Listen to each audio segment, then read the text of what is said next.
Hey guys, this is Trey, back to another video, and today I'm going to be boiling in my maple syrup evaporator, so I'll talk to you more about that now. So as some of you know, this is my maple syrup budget evaporator I built, and you can see it's really not high tech or anything. It's just a bunch of cinder blocks stacked too high with some dirt inside, and then some stovepipe that I kind of cemented in with some clay, and it's only too high. And today, from collecting my trees, I got around 5 gallons of sap that I'm going to be boiling down into syrup. And you can see this is where I stored some pallet wood I got. And under there is all my wood logs that I split up. And I'm hoping that'll be enough for the whole entire season because it's just getting started. But over here is where I have all my supplies. I'm going to filter out the sap because it has some bad stuff in it, like branches and twigs, stuff like that. I have 4 pans. I have 3 full-size steam pans, and then one that's a half a size. It's like 4 inches deep versus 6 inches deep. The 4-inch deep pan is going to be my pre-warming pan, so I can continue to have a full boil. And I'm not expecting to be out here long because I just want to test it out. And to start the fire, I have some generic fire starters, some tumbleweeds, newspaper, some paper that you get in like Amazon packages. I have a lighter and I have a torch. Also, when you go outside and you do fires like this, make sure you always have a fire extinguisher just in case something goes wrong. But now I'm gonna go set these pans up and fire it up. So to start the fire, I'm simply gonna lay some of this paper down, just a bunch of it just all over the place. And just like that, I'm going to get some of the tumbleweeds and put that all over this. And I'm also going to put the fire starters there. But then I'm going to take the pallet wood that I have and lay it all on top and stack it up. And then I'm going to get the logs ready and put this on top. So you can see this is what I have right now. I just put down all that paper. There's a bunch of fire starters under there. And I just piled a lot of little pieces of pallet wood. Then I put these 2 big pieces and an X, and I put some regular wood. And somehow under this tarp, it seems like the wood kind of got wet and there's some ice on it. So I made sure to put a lot of pallet wood. So now I'm going to go and clean all these off, and then I'm just going to lay them on top. All right, so here you go. You can see it seems like during the winter it kind of moved, so there's a space in between there. I'm going to have to fix that. I can't do it right now, but this is what I have. You can see they're not completely sunken down. I'm gonna see how it goes and if there's too much smoke pouring out, and see if I have to try and move these cinder blocks because they're kind of frozen right now. But I'm gonna go underneath. You can see all the wood under there, and it's close to the pans, which is good. So now I'm gonna go and light it, and before you light it, you wanna make sure you have some sap in these pans, because if you don't have sap in them, they can actually warp and the pans can get ruined. So I'm gonna go and fill it up now. Or first, I'm going to filter it just to get all that brush out of there. And then I'm gonna go and put the sap in the pans. So you can see I have the pans filled, and they're at uneven levels right now. Like this has a lot and that has a little bit, but I'm gonna get the fire started and then I'm gonna start to equal them out. So now I'm gonna go down here and I'm gonna just lay as much paper as I can see. Again, you wanna be very careful. Sorry if you can't see it that well, but you can see that big flame. I'm gonna go in here and just light everything up. Hopefully that'll light up everything and get it started. And this pre-warming pan doesn't really have that much in it, so I'm probably going to take that off and just put a stone in its place, you know, once this all boils down. Let's see, we're starting, and that wood should be really flammable. So I'm actually going to take a rock and cover this front. So you can see it, a lot of smoke is starting to pour out, but the majority of it is going out the chimney, which is good. But you can see there's gaps here, so smoke is coming out of there. So probably next year I'll have to perfect it, or because it's kind of cold right now. You can see fire's burning up the paper. Hopefully it's getting the fire starters on fire too. Don't know if it is, so I have a couple extra, so I might just put that in there. But I'll update you in a couple minutes.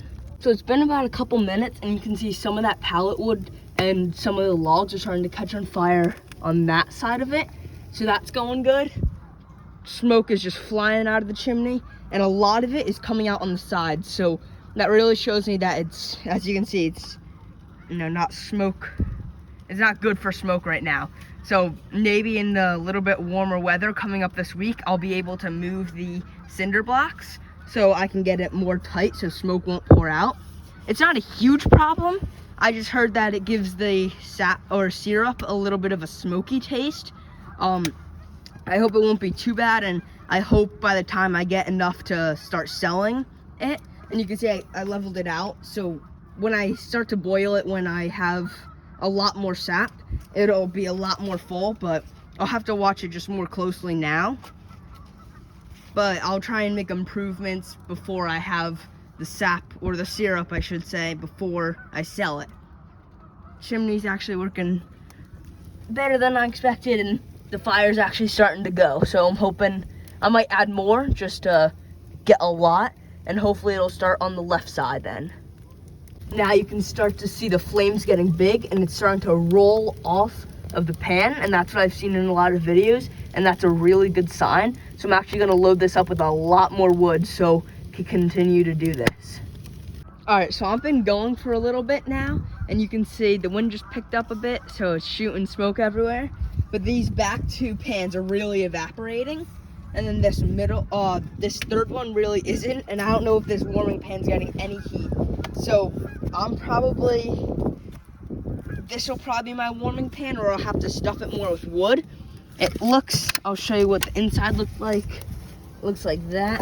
Can't really see it, but in the back there's a lot of flames, so hopefully the fire will reach up to here. Maybe we'll actually put a fire starter up here more, but so you can see fire through there. So hopefully it works its way up. But that's the update of it, and I'll give you an update in a little bit. So you can see these are the pans right now, and this one is not quite at a boil yet, but this one I'm just blowing on it so you can see. It's starting to get at a boil. So this is really good, and I'm going to look in and make sure it's all good. All right, so finally after about a half hour or so, the fire kind of went out a bit because there was ice in there and then that melted. But I don't know if you can see, we're at a roaring boil. And both of these back two pans are at a huge boil. And then this is getting there, but that's kind of like a warming pan.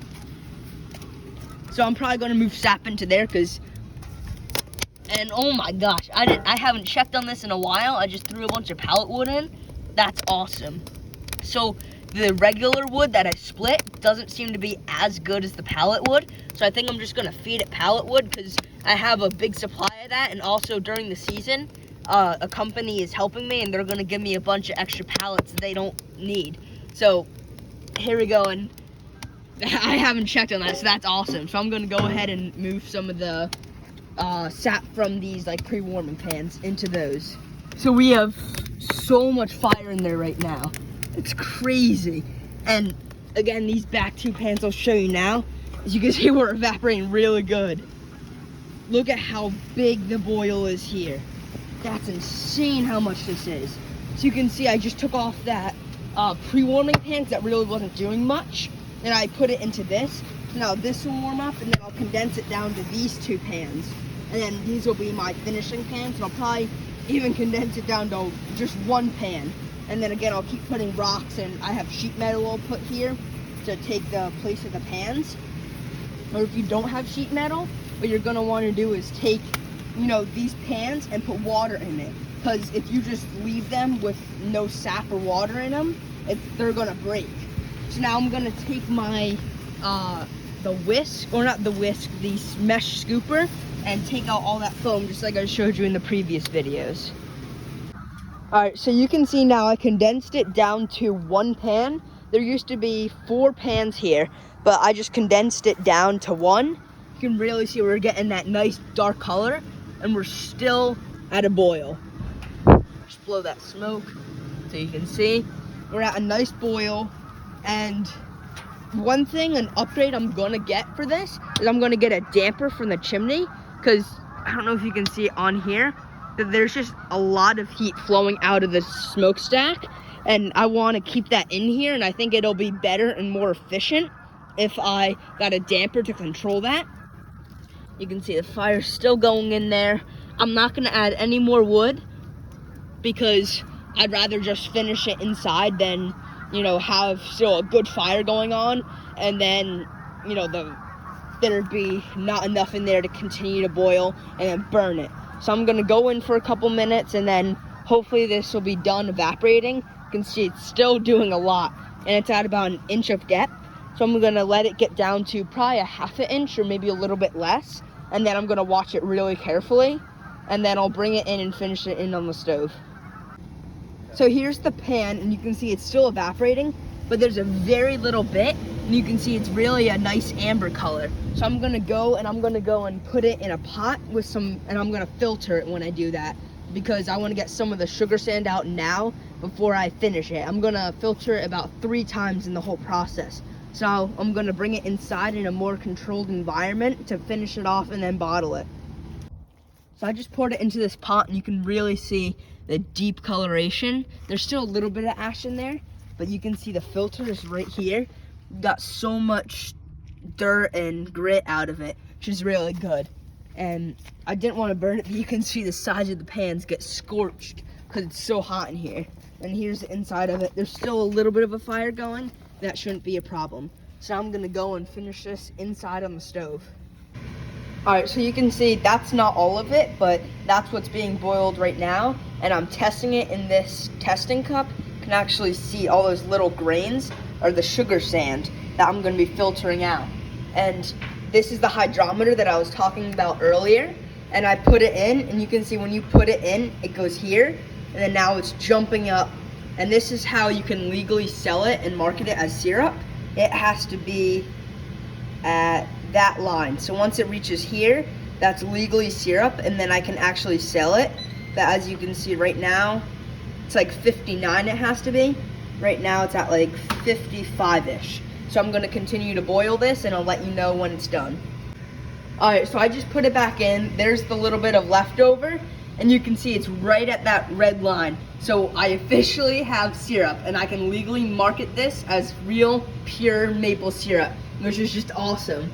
Because this is the first time I've had enough sap to make syrup with the hydrometer. So it's been a lot runnier, and it hasn't been like completely syrup. I couldn't legally market it because I didn't have enough to measure it.